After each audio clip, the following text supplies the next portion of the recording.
everyone, DeeDee here today for Faber Castell Design Memory Craft, and I'm going to show you how to create a miniature heart garland. I have got a piece of watercolor paper and gelatos in a range of pinks and reds. I've also got a Viva Las Vegas Stamps background stamp. It's clean cushioned. It's a new music sheet background. And I'm using the Faber Castell Big Brush pen, the Stamper's pen, in gray. I'm using that to stamp onto my watercolor paper and then give it a quick dry. The base that I work on is always a nonstick craft mat, and now I'm coloring the I almost said crayons, but they're the gelatos, coloring the gelatos directly onto the mat, and I started with the lightest color and worked through to the darkest color so that the darker colors didn't contaminate the lighters. Then I spray it with water, and using my finger, I help it activate the color.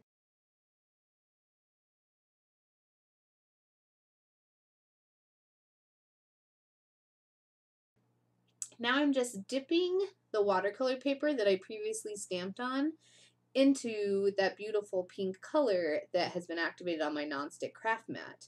Now the big brush pens are permanent once they're dry, so I can stamp with the big brush pen, dry it, and then add color and water to it, and it doesn't smear or smudge or go anywhere. I'm drying the first layer of that color from the gelato, and I'm giving it a second dip. It's creating this really cool kind of watercolor effect going on, but it was really, really easy to achieve, and I don't have a mess. As you can see, the nonstick craft mat, the gelatos clean up perfectly. Now the difference between watercolor and the gelatos are permanent when they're dry. Superb. So I dried that first layer, and then I could dip it back in and get this kind of really cool mottled effect without the first layer being picked back up. Very, very cool. So I'm just finishing up drying here, and now I'm going to take a paper towel. It's actually a little rag, and there were some places the water was really thick. Just sop those up with the towel and then finish drying them off. It just helps add to the very cool watercolor effect. I've got some assorted papers and ephemeras here, a doily, some cards, and some atlas. And then I just die cut some hearts out of my watercolor gelato paper and then those other pieces I found. And I've got these miniature tags, excuse me here, and I'm just layering the hearts up on them. And I'm doubling up some of them, and you'll see why here in just a moment, but varying the lace and the watercolor paper with the gelato and the atlas and even that kind of grid paper. Now you can see here I've sewn those hearts onto the tags, and here I am back one more time.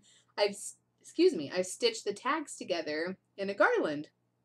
So it's really simple, and I didn't get the sewing machine part on video, but it's really easy. You just run everything through the sewing machine and do a bit of back stitching to keep your stitching secure, and that's it. Now you could use these on layouts or cards or even just in home decor. Thank you so much for joining me today, and I've really enjoyed my guest post here at Faber Castell, and please subscribe so you can still continue to visit me, and I'll see you around. Thanks so much. Bye.